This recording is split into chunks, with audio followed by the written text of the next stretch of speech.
अभी हम सभी प्यारे बाबा की याद में बैठेंगे। उसके बाद आज का ये अलौकिक अनुभव गाथा का सत्र हम प्रारंभ करेंगे। तो उससे पहले हम प्यारे बाबा की याद में बैठेंगे 2 मिनट। नजरों के सामने हो बस बाबा तू ही तू, बस बाबा तू ही तू।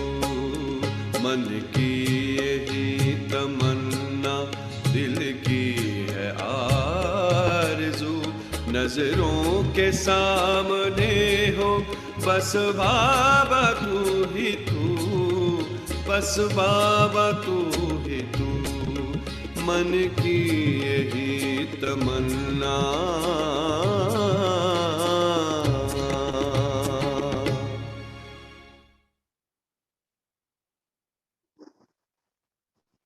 ओम शांति, ओम शांति। इस अलौकिक अनुभव गाथा में आप सभी दीदियों का, बहनों का, खास करके हमारी गोविंद बहन का बहुत बहुत स्वागत है, स्वागत है, स्वागत। यह अलौकिक अनुभव गाथा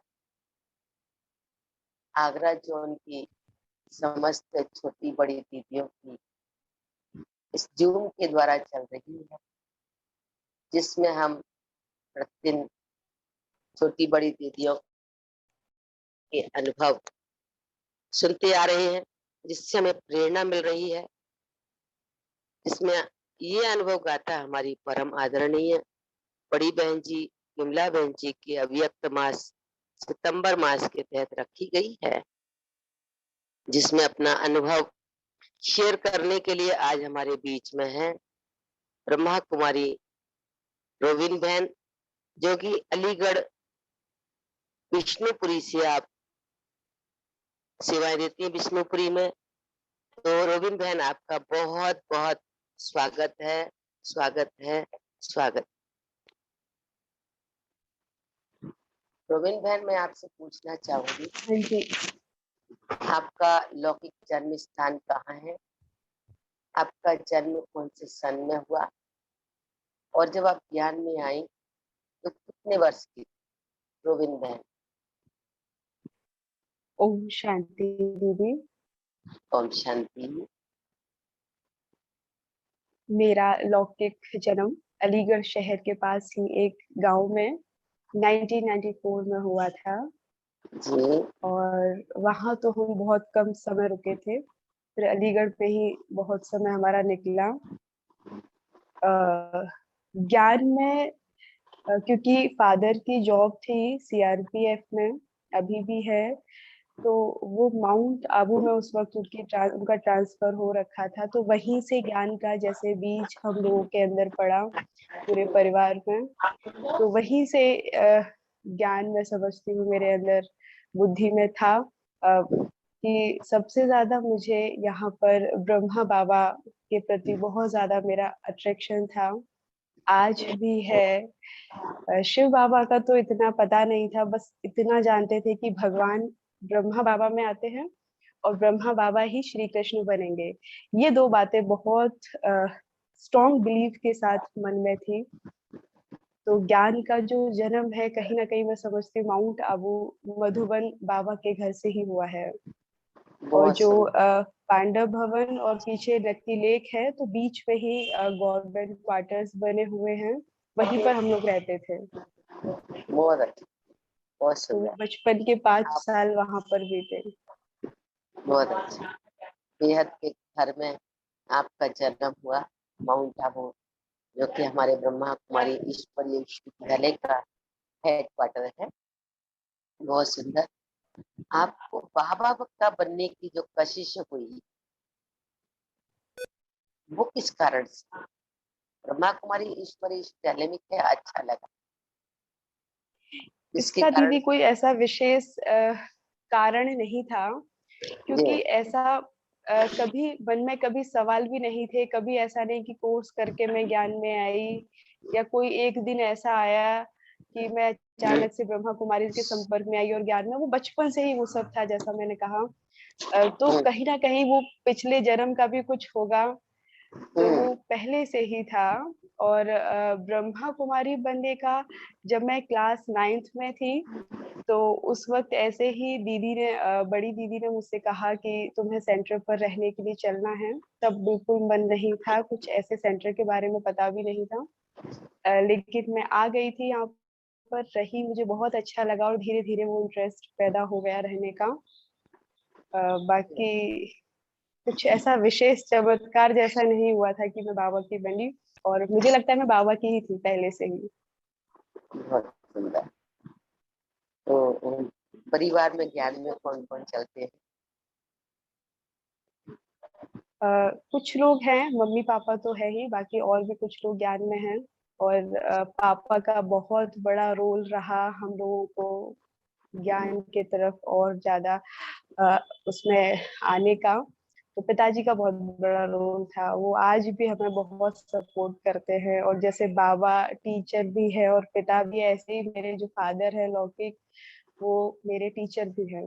तो मैं समझती हूँ ज्ञान के मेरे पहले गुरु मेरे फादर ही थे, तो उनका बहुत बड़ा सहयोग है। बहुत सुंदर।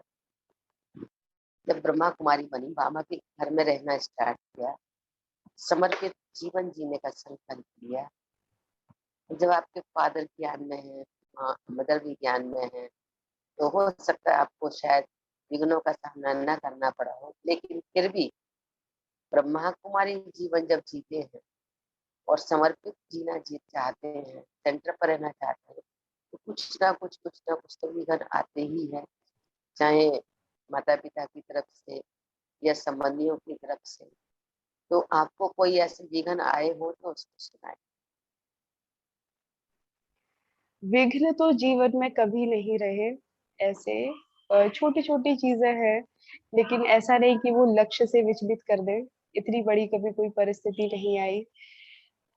बाकी छोटी छोटी बातें मैं समझती हूँ वो मेरी खुद की ही कमजोरियां होती हैं, जिसकी वजह से हम थोड़ा ऊपर नीचे स्थिति होती है। अदरवाइज वैसा कोई अभी तक तो कोई ऐसा विघ्न नहीं आया, और मदद ही मिली है। इस बहुत अच्छा। जब से मैं समझती हूँ, मेरा जब से मैंने होश संभाला है, तब से मुझे जितनी भी आत्माएं मेरे संपर्क में आई, सबसे मुझे प्रेम और सहयोग तो भरपूर मिला ही है, आज भी मिल रहा है। तो कभी ऐसी समस्या, मैंने कोई ऐसे अनुभव नहीं की है। बहुत अच्छा। इसका मतलब आज आपके माता पिता ने ही आपको ब्रह्मा कुमारी जीवन जीने का संकल्प दिया और आपको आगे बढ़ाया। बहुत सुंदर। अपने अलौकिक जीवन का अनुभव सुना। हाँ जी दीदी। मैं बाबा के प्यार का और उनके साथ का ही कुछ अनुभव सुनाऊंगी। जी। वैसे तो हर कदम पर बाबा का जो हेल्प है, मदद है, वो मुझे मिलती रही है, हर दिन मिलती है। और बहुत बड़े अनुभव नहीं, छोटी छोटी बातों में भी वो इतना सुनते हैं, समझते हैं और मुझे मदद करते हैं। तो वो छोटी छोटी चीजें मैं सुनाती हूँ। एक जी। बारी अभी कुछ टाइम पहले की बात है, मेरा बहुत मन था, जो बूंदी बनती है मधुबन वाली, उसका बहुत हम्म। खाने की, जैसे मुझे क्रेविंग हुई। वैसे मीठा पसंद नहीं बहुत ज्यादा, लेकिन उस दिन पता नहीं क्या हुआ, बहुत मन था मेरा। हम्म। और अचानक से उस दिन क्या होता है, इवनिंग में एक बहन आती है जो शांतिवन में ही वहां रहती है कॉलोनी में। तो वो आई गेट पर, और जैसे ही मैंने गेट खोला, उनके हाथ में बूंदी का बड़ा वाला पैकेट था। तो देख हम्म। करके एकदम मैं स्थिर हो गई पहले तो कि ये क्या है, और फिर मेरी आंखें भर आई ये सोचकर कि बाबा कितना प्यार करते हैं और कैसे वो प्लानिंग करके सब मेरे लिए कर रहे हैं। जी। तो छोटी छोटी चीजों का भी कितना ख्याल रखते हैं। बड़ी चीजें तो फिर भी आप लोगों से कहोगे हो ही जाएगी कैसे भी, लेकिन भगवान जो है, बाबा जो है, वो मन की बातें आपकी ऐसे सुनते हैं। और मुझे हम्म। एक बार तो ख्याल आया कि मैं मधुबन में किसी को फोन करके कहती हूँ कि मुझे पार्सल कर दे, इतना हम्म। वो था। फिर मैं रुक गई, लेकिन बाबा को पता था और उन्होंने वो मुझ तक भेज पहुंचाई। दो। बहुत अच्छा। और अनुभव सुनाओ अलौकिक जीवन का। शीला दीदी के अलौकिक साथ आप रही हैं, पालना ले रही हैं। हाँ शीला जी। दीदी की पालना लेकर आप ज्ञान सरोवर में रही या विष्णुपुरी में रहती हैं, तो बहुत सारे जीवन के अनुभव होते हैं सेवाओं में। तो तो वो अनुभव सुनाए। बड़ी दीदी का मुझे नो डाउट बहुत प्यार मिला है और आज भी मिल रहा है। और मुझे याद है जब मैं आई थी तो 9th क्लास हम्म, 2009 की उस समय जब सेवाएं करती हैं अलीगढ़, अलीगढ़ में सेवाएं करती हैं, उसमें किस प्रकार से सेवाएं करती, वीआईपी सेवाएं हैं या गीता पाठशालाओं को जाना है या नई गीता पाठशालाएं खोलना है, उसका अनुभव सुना। सेवाओं का दीदी तो वही सेम सही रहता है। जी यहाँ का रेगुलर क्लास है, बाकी नए कोर्सेज भी चलते रहते हैं बीच बीच में। पाठशालाओं पर भी हर महीने हर जगह जाना होता है। जी और बाकी प्रोग्राम्स जब कुछ विशेष होता है फेस्टिवल तभी हम लोग करते हैं मोस्टली। बाकी बीच में ऐसा कोई बहुत बड़ा फंक्शन नहीं होता। बाकी योग के छोटे मोटे प्रोग्राम हम सेंटर पर ऐसे ही रखते हैं। जी। जी अलीगढ़ में इतना बड़ा म्यूजियम है अपना, तो वहाँ कई प्रकार से लोग आते होंगे, वीआईपी भी आते होंगे, हाँ तो जी। किस प्रकार से आप डील करते हैं?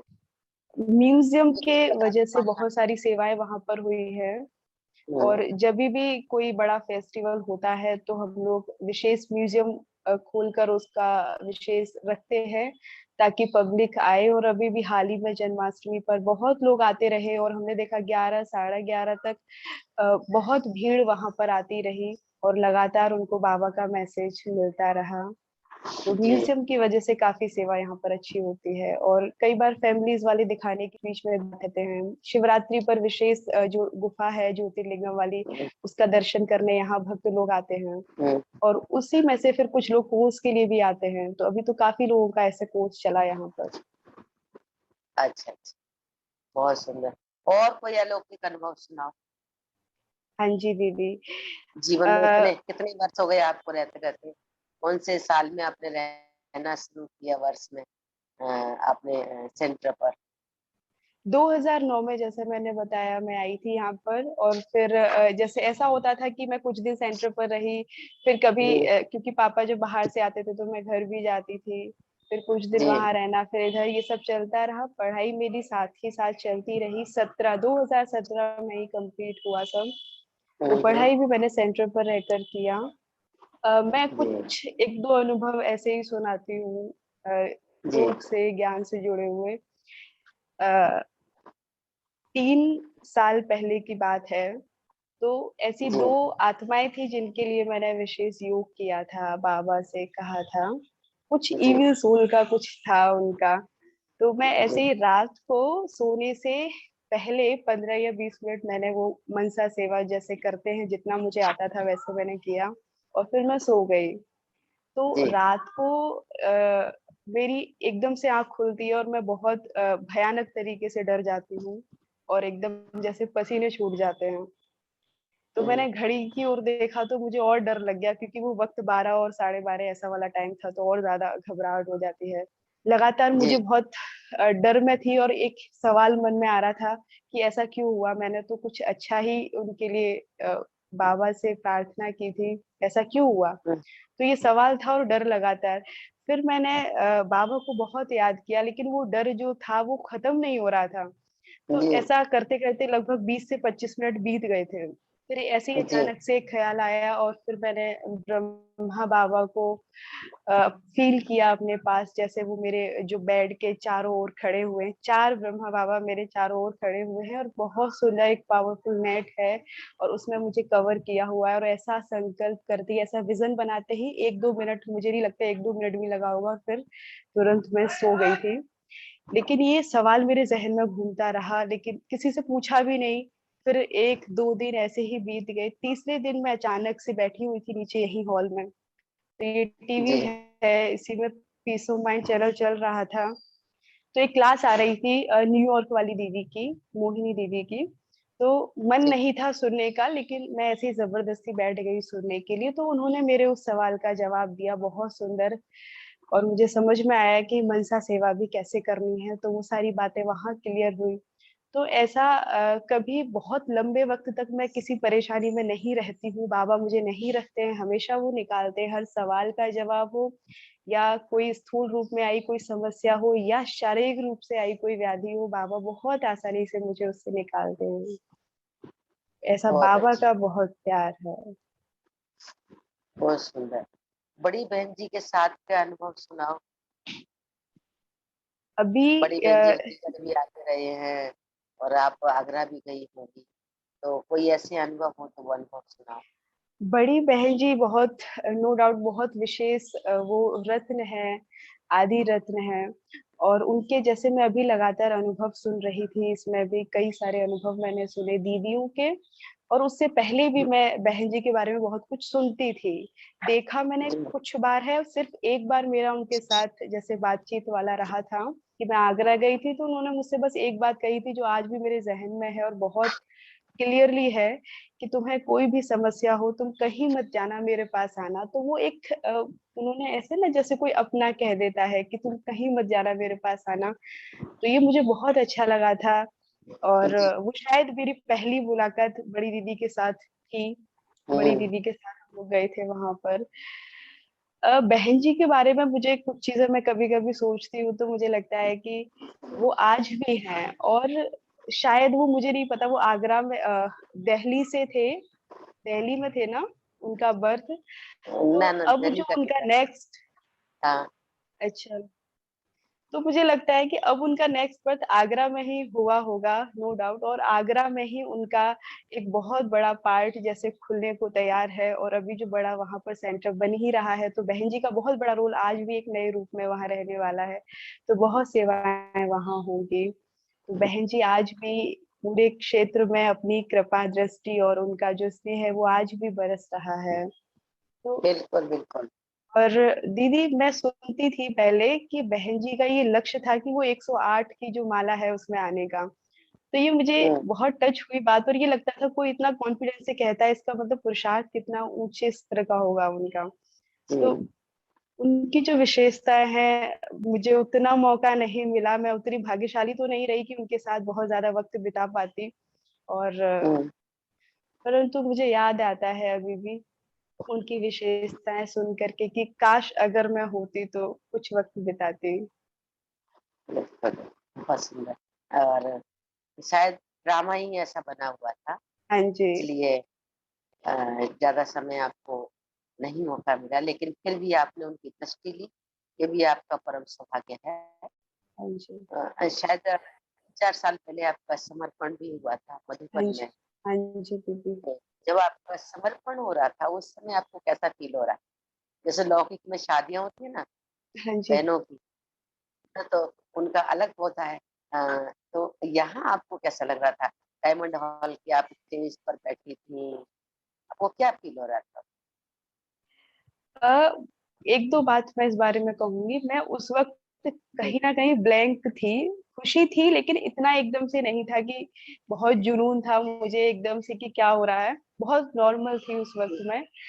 अ, जी मेरे साथ क्या होता है, बहुत सारी अच्छी चीजें होती हैं और मुझे बाद में एहसास होता है, बाद में बैठकर मैं सोचती हूँ, उस माहौल में मेरा उसमें नहीं चलता है चिंतन। और बाद में मुझे फील होता है कि बाबा मुझ पर कितना जैसे अपना प्रेम बरसा रहे हैं। तो अच्छा था वो। पापा की इच्छा थी कि समर्पण, उनका संकल्प था मेरी बड़ी वाली सिस्टर का हो किसी टाइम पर। वो वहां जी। पर रहते थे माउंट आबू में, तो वहां एक दीदी का हुआ था। तब पापा को हम्म। ये था कि मेरी बड़ी बेटी का हम भी यहाँ पर ऐसे ही उनकी शादी भगवान से कराएंगे। लेकिन जी उसका ड्रामा में रहा ऐसा कि उसकी शादी हो गई, और मेरा, उन्होंने सोचा नहीं था लेकिन मेरा वहां पर हुआ। तो ये पापा के संकल्प से हुआ जी था। बाकी बहुत खुशी है, बाबा की तो मैं थी ही, और जी। आज भी हूँ, भले वो स्कूल में ना भी होता हुआ, उसकी भी खुशी है। तो आज बहुत अच्छा लगता है सोचकर, क्योंकि उसके जरिए आप बड़ों के बहुत करीब आते हो। और आपको बिल्कुल। और भी प्यार और भी आपकी सुंदर मेमोरीज जो है इकट्ठा होती है, जिन्हें आप बाद में याद करके खुश हो सकते हो। तो सरेंडर तो बुद्धि से थे ही। जी, सरेंडर हम्म, तो वास्तव में बुद्धि से ही होना होता है। मन और बुद्धि बाबा को दे दिया, अर्पण कर दिया, यही वास्तव में सरेंडर है। ये तो एक दिखावी मात्र है, एक बाह्य जगत के अंतर आता है कि समर्पण करना है, या हमने चुन्नी पहनी है, या मुकुट पहना है, या हार पहना है, ये बाह्य जगत है। लेकिन वास्तव में बाबा तो हमारा अलौकिक श्रृंगार करता है, और हम उसकी मन से ही सच्ची सच्ची सजनी है। और आठवां संबंध हमारे जब देखें तो सारे जीवन में जो सवेरे से लेकर के और रात्रि तक हम वो सारे संबंध निभा सकते हैं। जैसे बाबा हमें सवेरे अमृत वेले उठाता है, प्यार से उठाता है, पिता बन करके उठाता है, फिर हमें पढ़ाता है, टीचर बन करके हमें पढ़ाता है, और साथ में हमारी पालना करता है, माँ बन करके हमारी सारे दिन में पालना भी करता है। और रात्रि को जब सो तो शिव साजन के साथ में सो जाओ, तो सारे संबंध उसके साथ हम निभाते हैं। बाकी ये बाह्य जगत से है, लेकिन फिर भी एक अलग सी फीलिंग आती है जब वो माहौल होता है, वो अलग फीलिंग होती है। तो इसलिए मैंने ये पूछा कि आपको क्या फीलिंग हाँ हुई उस जी। समय कि शिव साजन के साथ आपकी शादी हो रही है, और आप उसकी सच्ची सच्ची सभी के समक्ष, जितने भाई बहन हैं पूरे विश्व की आत्माओं के समक्ष आप ये संकल्प ले रही हैं कि मैं शिव साजन की पत्नी हूँ, बाबा तेरी हूँ, तेरी ही रहूंगी, इसी प्रकार से न डिस्टर्ब होंगे न डिस्टर्ब करेंगे। ये जो एक वो होता है, एक अलग ही फीलिंग सी आती है। आपने कहा कि मैं करने के बाद मुझे बाद में फीलिंग आती है, उस समय होता है तो नॉर्मल ही हो जाता है, हाँ सारे जी। कार्य मेरे नॉर्मल हो जाते हैं। बहुत सुंदर सहज जीवन तरीके से और आपने ये ब्रह्मांड। मैं हाँ जी। कभी भी मेरी बहुत इच्छाएं नहीं रही जीवन में, हाँ बचपन से जी। लेके आज दिन तक भी। जी कभी बहुत कुछ ऐसा बहुत चाहिए ऐसा नहीं रहा, लेकिन फिर भी जी। ना चाहते हुए भी वो सब मुझे मिल जाता है। तो ये मुझे बहुत एक ड्रामा का वंडर कहूँ या बाबा का प्रेम कहूँ या मेरा भाग्य है क्या है, मुझे मिल जाता है सब, और बिना मेहनत किए बिना सोचे जब मेरे पास आ जाती है चीजें, तब फिर मुझे बहुत खुशी होती है, पीछे से खुशी होती है। मैं सोचती हूँ फिर एक एक चीज के बारे में, ये क्या है। हम्म, बहुत अच्छा, बहुत सुंदर अनुभव। बड़ी दादियों के साथ के अनुभव सुनाओ, जब आप इतने दादियों सालों का से। मुझे याद है सबसे, बहुत बचपन की कुछ यादें हैं। जी। अ, मधुबन में सीतू दादी हुआ करते थे उस समय, हापुड़ से थे वो। हाँ उन्होंने पुरके। वहाँ सेवाएं दी थी।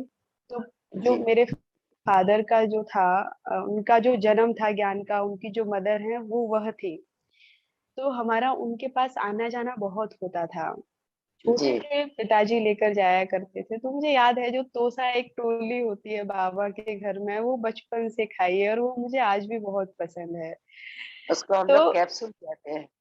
अच्छा, तो वो हम हाँ हमें वहां मिलता था जब भी जाते थे ना। वैसे नॉर्मली ये होता है दीदी कि आप किसी के जी। घर में जाते हो, आप छोटे हो तो बहुत ज्यादा आपके ऊपर ध्यान नहीं दिया जाता, बड़ों पर ही कि आप ये खा लो ये खा लो।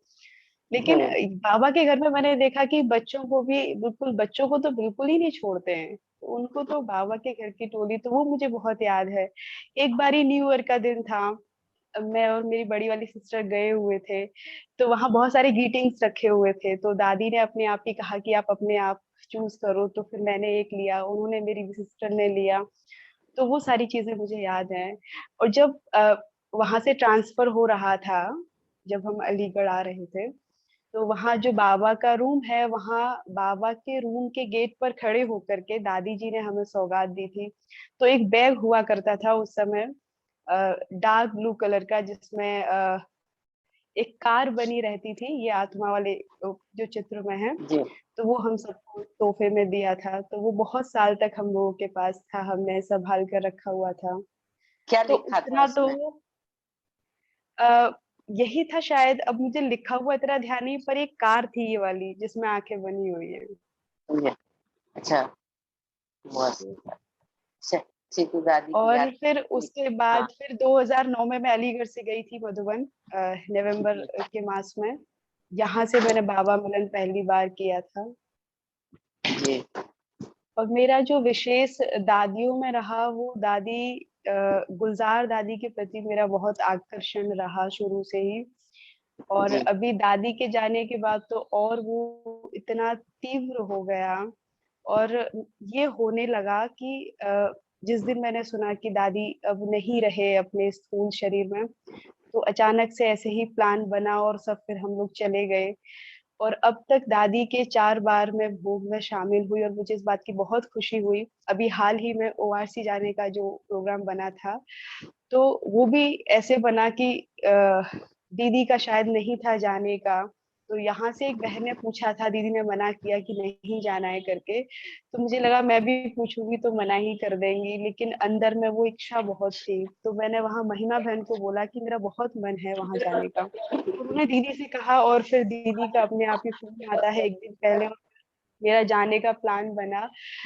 तो जाते जाते से पता चला, वहां भोग लग रहा था, वैसे ही हमने एंटर किया हॉल में, तो दादी की ही महसूसता मुझे वहां हुई। और जैसे ही भोग और वो सब सारी चीजें हो रही थी, तो एकदम दादी का फिर मुझे फील हुआ कि मुझे यहाँ बाबा ने नहीं, दादी ने बुलाया है।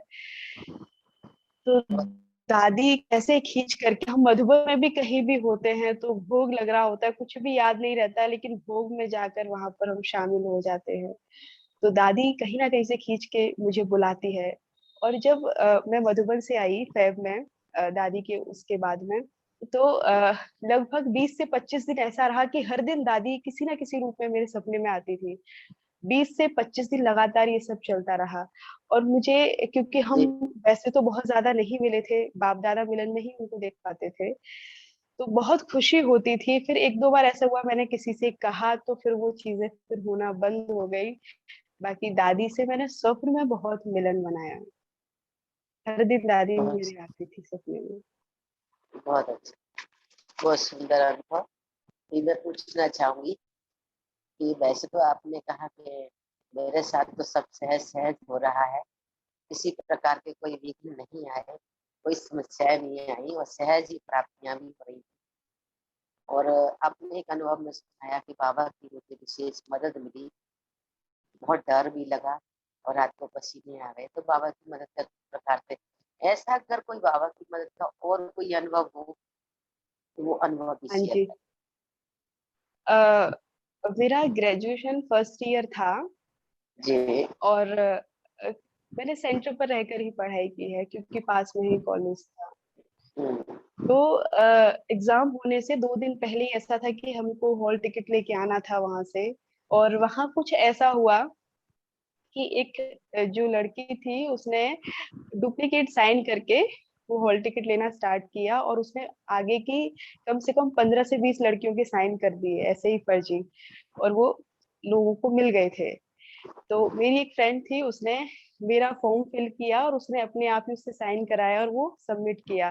तो जैसे ही वो मेरे नाम वाला पहुंचा, वहां उन्होंने पहचान लिया, और मैं कहीं और ऑफिस में थी अपने ओरिजिनल साइन कराने के लिए लाइन में लगी हुई थी। तो हम्म, यहाँ इन लोगों ने ऐसा किया।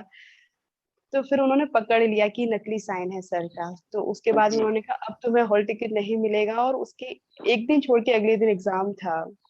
जी और फिर जैसे ही मैं वहां से आई अपना साइन करा के ओरिजिनल पेपर पर, तो पता चला ये सब क्या रायता इधर इन लोगों ने फैला के रखा था। और जी लेकिन मैं वहां कुछ कह नहीं सकती थी, क्योंकि मेरे और भी फ्रेंड्स थे, तो उनका भी फिर सब सामने आता। लेकिन इतना डर गई मैं उस समय, अब क्या होगा। तो उन्होंने कहा कि प्रिंसिपल मैम के पास जाना होगा, और वहां जाकर तो अच्छी वाली क्लास लगने ही वाली थी और कुछ कह भी नहीं सकते थे, वो सिचुएशन ऐसी थी। तो तब तो मैं आ गई थी। फिर मैंने आके शाम को बाबा से कहा, मैंने कहा बाबा प्लीज कैसे भी करवा दीजिए, प्रिंसिपल मैम तक ना पहुंचना पड़े मुझे, जी क्योंकि वहां गए तो बहुत अच्छी खासी डांट वहां पड़ती थी। तो फिर अगले दिन मैं गई, और वहाँ यहाँ एक भाई भी आते थे क्लास में, तो उनसे मैंने कहा कि कुछ ऐसा हुआ है, तो उन्होंने कहा ठीक है टेंशन ना लो, हो जाएगा। तो फिर हम लोग गए वहां पर, और वो आसानी से वो हॉल टिकट मिल गया था। तो ऐसे ही चीजें हैं, बाबा हल करा देते हैं। कभी ऐसी कठिनाई बहुत लंबे वक्त तक नहीं रहने देते जीवन में, और आगे भी बाबा ऐसे चलाएंगे मुझे, ऐसा मेरा भरोसा है। बहुत सुंदर। वर्तमान समय आपका पुरुषार्थ क्या चल रहा है? क्योंकि समय को देख अ, समय कितना नाजुक चल रहा है, उस अनुसार आपका पुरुषार्थ क्या है और आने वाले भाई बहनों को आप क्या संदेश देना चाहें? पुरुषार्थ कुछ ना कुछ प्लानिंग बीच बीच में बनाते रहते हैं, उसके तहत चलता रहता है। लेकिन अभी हाल में ही बहुत सारी चीजें मैं बैठकर सोचती हूँ। मुझे लगता है विचारों पर जितनी मजबूती होगी उतना ही आप चीजों को हैंडल कर पाएंगे। अभी एक और मैं सुनाती हूँ। अभी कुछ साल पहले एक ऐसा पेपर कहूँ या कोई ऐसी ड्रामा में सीन आया, तो मैंने बहुत आसानी से वो क्रॉस किया था, एकदम स्टेबल होकर के। और अभी हाल ही में जब वही सेम चीज उस तरह की हुई, तो मैं एकदम से, जैसे ना, मेरी जो स्टेबिलिटी है वो खत्म हो गई थी। तो 2-3 दिन काफी मैं डिस्टर्ब रही थी। जी। तो उस वक्त तो मुझे लग रहा था कि जब मैं इस सब से निकलूंगी तो मुझे हंसी आने वाली है अपने ऊपर। लेकिन फिर सेम पेपर, एक बार आप पास हो गए, एक बार आप फेल हो गए, तब फिर मैंने इस बात पर विचार किया कि हमें नहीं पता हम कितना स्ट्रोंग है, कहाँ क्या है। जैसे नहीं, आईएएस पीसीएस के एग्जाम्स होते हैं, आपने एक बार क्लियर कर लिया तो जरूरी नहीं है कि आप दूसरी बार भी आप उसे निकाल ही देंगे। तो हम्म, ऐसे ही जीवन में परीक्षाएं हैं। तो हम्म, हमें और भी मजबूती से अपने ऊपर काम करना होगा, और सारा खेल हमारे विचारों का ही है। हम्म, योग भी करते हैं, उनमें भी विचार ही है। तो हमें हर चीज के बारे में सोचना होगा। आपका चिंतन ही आपकी ताकत बन जाएगी। तो जो बाबा मनन चिंतन के लिए कहते हैं, इस पर मैंने बहुत ध्यान देना फिर शुरू किया। मनन चिंतन ही हमारी ताकत होगी। क्योंकि हमें लगता है कि हम बहुत चीजें हमने धारण कर ली हैं, लेकिन समय आने पर हम पता नहीं उस सिचुएशन को क्रॉस कर पाएंगे या नहीं। तो अपने विचारों में ऐसी शक्ति हमें भरनी होगी। और एक क्या होता है, हम लोग बहुत पॉजिटिव रहने के कारण सब कुछ अच्छा सोचना है, कुछ खराब ना हो जाए, तो हम ऐसा कभी इमेजिनेशन नहीं कर पाते लाइफ में कि हमारे साथ कुछ बुरा होगा। और जब चीजें हो जाती हैं तब आप हिल जाते हो। तो फिर वहां हमें ये सोचना है कि ठीक है, सब तो बाबा ने बताया, सब कुछ होगा, सब जाएंगे, सब कुछ ऐसा होगा, तो हमें तैयार रहना होगा, डरना नहीं है।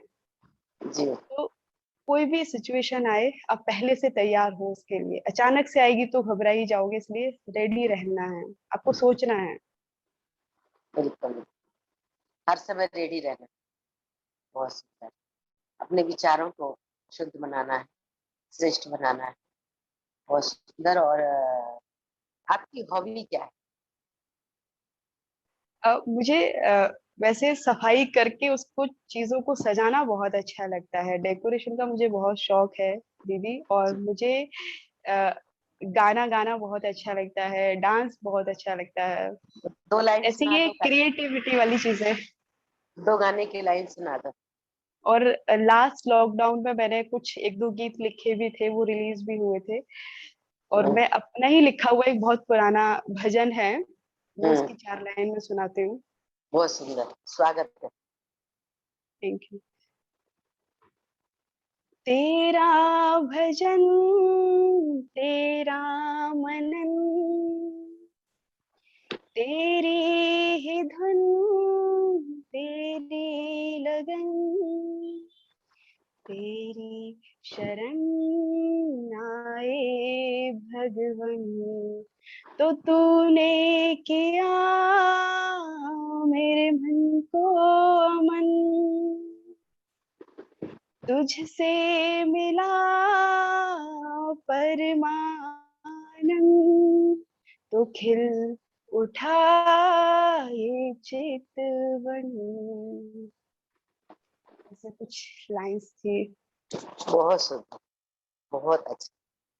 ये जो आप गीत बनाया या कविता बनाई, जो भी आपने बनाया, भजन बनाया, इसकी हाँ जी दीदी।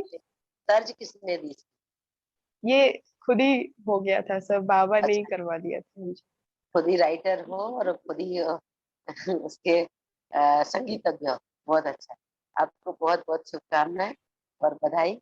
बाबा के घर को सजाने की जो हॉबी है, डेकोरेशन करने की हॉबी है, ये और आपकी दिनों दिन बढ़ती रहे। आपकी तरक्की सदा होती रहे। सदा आप खुश रहें, स्वस्थ रहें और बाबा की सेवा में ऐसी तल्लीनता से आप लगी रहें, आगे बढ़ती रहें। ये आपके साथ हमारी और हमारे साथ में जो बड़ी दीदियां बैठी हैं, उन सभी की भी शुभ भावना और शुभकामना है। तो आप सदा ही फले फूले और आगे बढ़ते हैं। अभी मैं आदरणीय कविता दीदी से अनुरोध करती हूँ कि हमारी रोहिणी बहन ने इतना सुंदर जो अपने जीवन का अनुभव सहज शब्दों में सुनाया, तो कविता दीदी अपने शब्दों में शुभकामनाएं हम सभी के समक्ष रखते हैं। आदरणीय कविता दीदी। ओम शांति। ओम शांति दीदी। रोबिन बहन को देखने से ही लगता था कि ये कोई एडवांस की आत्मा है, लेकिन आज अनुभव सुन के अप्रूव हो गया कि जी आप बाबा की पूर्व पालना ली हुई, पूर्व यज्ञ से गई हुई, उसकी प्रारब्ध दिखाने के लिए या कुछ शेष बचा होगा उसके लिए आप फिर 84वें प्लस 84 चल रही हैं। जन्म आपका 84 प्लस 84 चल रहा है, क्या बात है। क्योंकि आपने कहा जी कि आप उससे इच्छाएं उत्पन्न नहीं होती, और जो इच्छा उत्पन्न होती है वो सहज ही, इच्छा उत्पन्न होने से पहले ही सहज प्राप्त हो जाता है। हमारी आदरणीय शीला दीदी की भी यही स्थिति है, उन्हें कोई इच्छा नहीं होती, लेकिन स्वतः बाबा उनको प्रारब्ध स्वरूप में देते जाते हैं। तो बाबा कहते हैं जैसा बीज वैसा वृक्ष। तो ये रोबिन बहन ने प्रमाणित करके दिखाया। और मैं जहाँ इनकी हॉबी की सुन रही थी, बड़ी गौर से सुन रही थी, तो मैं जी इनकी फोटो के पीछे की बैकग्राउंड भी देख के थोड़ा देखने मात्र से ही पहले से ही आश्चर्यचकित थी। बड़ी व्यवस्थित और बड़ी कलर डेकोरेटिव बैनर्स में इन्होंने प्रस्तुत किया आज, और सबसे भिन्न अलग हटके इनका एक्सपीरियंस रहा।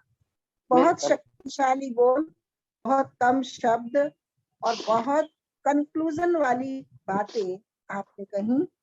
निश्चित आप हमारी ब्रह्मा कुमारी के लिए युवा ब्रह्मा कुमारी उत्साहित, ऊर्जावान और प्रतिभावान है, ऐसा मैं आपके अनुभव को सुनते हुए महसूस कर रही थी। जी और मैंने पाया आप घर को ही सजाने पर ध्यान नहीं रखती, लेकिन आपने अपने अनुभव के साथ एक बात कही कि मैं मन को मेंटेन करने पर, मन की सॉलिडनेस पर, मन की व्यवस्थित करने का भी एक बहुत अच्छा सुंदर कार्य आप करती हैं। तो निश्चित ही ये हमारी ब्रह्मा कुमारी के लिए क्रिएटिव माइंड ट्रेनिंग के लिए आपकी हॉबी है। ट्रेनर के रूप में आप कार्य करती हैं, और ट्रेनर हैं आप कि बहुत सुमन बना करके मन को संवारने का जो कार्य आप कर रही हैं, निश्चित ही इससे आप ना कुछ बताते हुए, अपने पुरुषार्थ को छुपाते हुए आप बहुत कुछ करती हैं।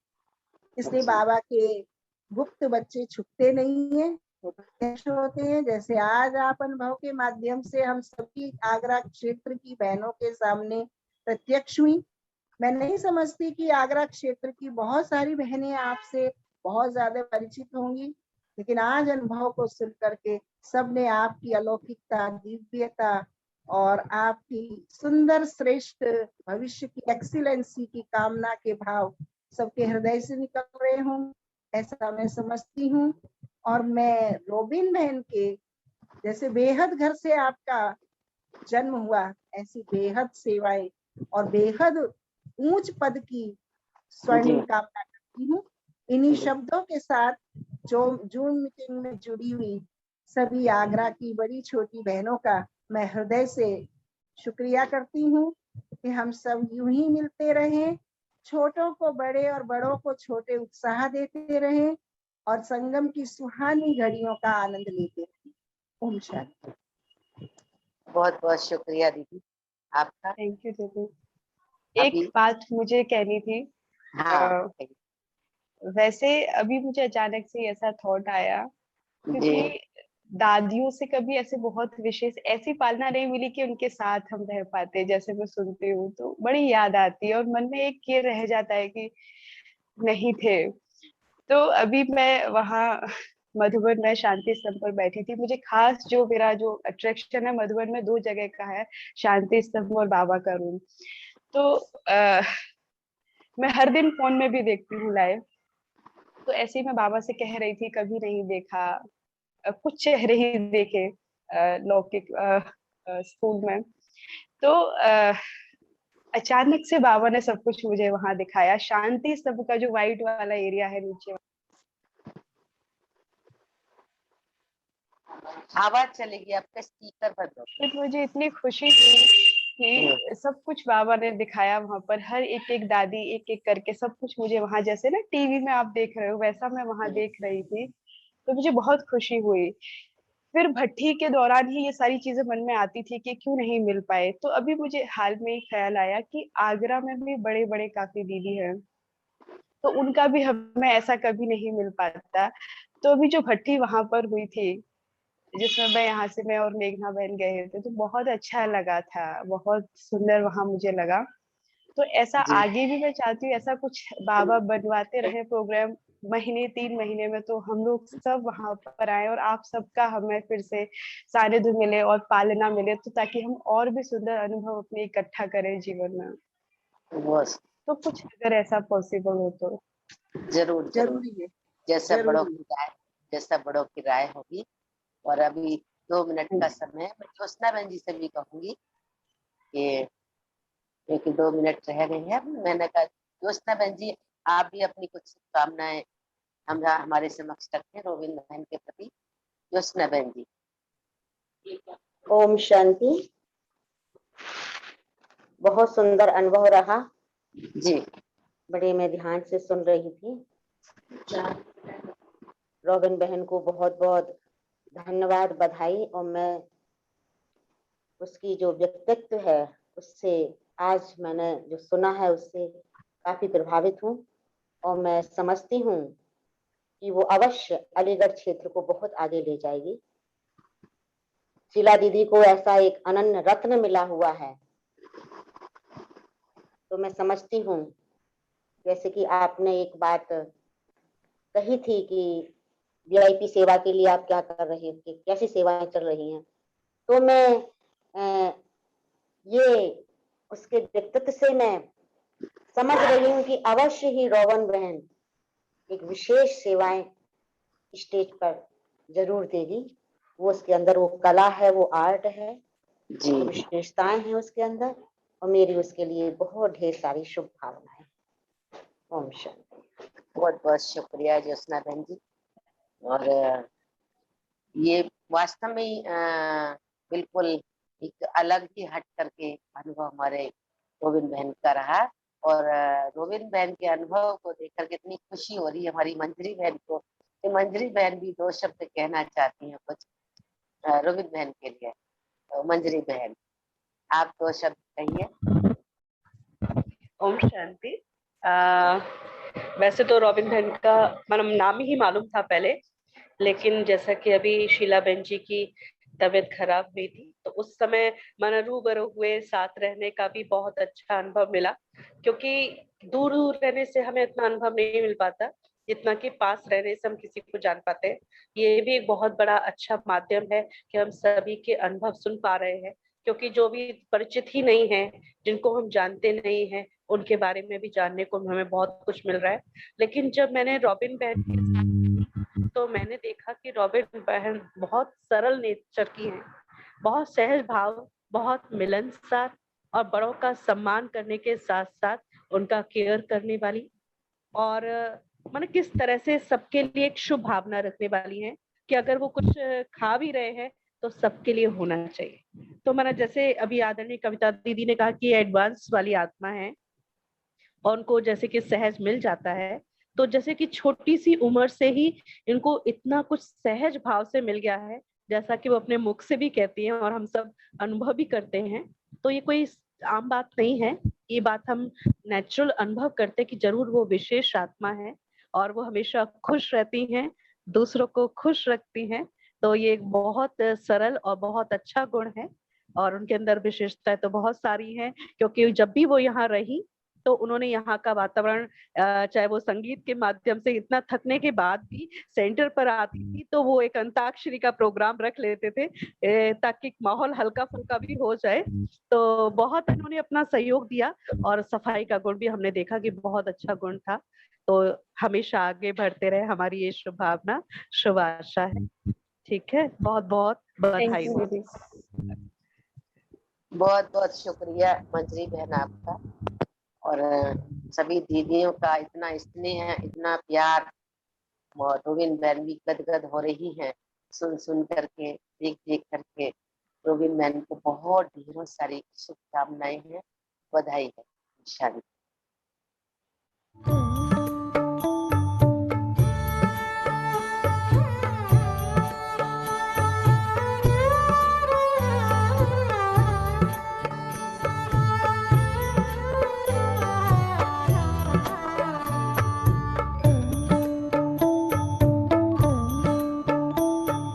जी करता है बाबा हम पास तेरे उड़ आए, पास तेरे उड़ आए।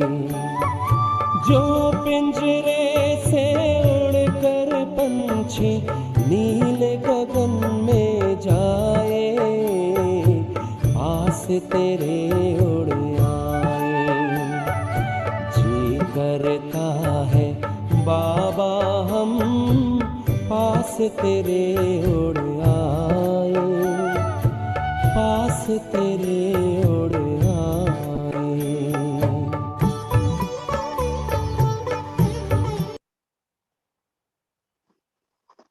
ओम शांति, ओम शांति।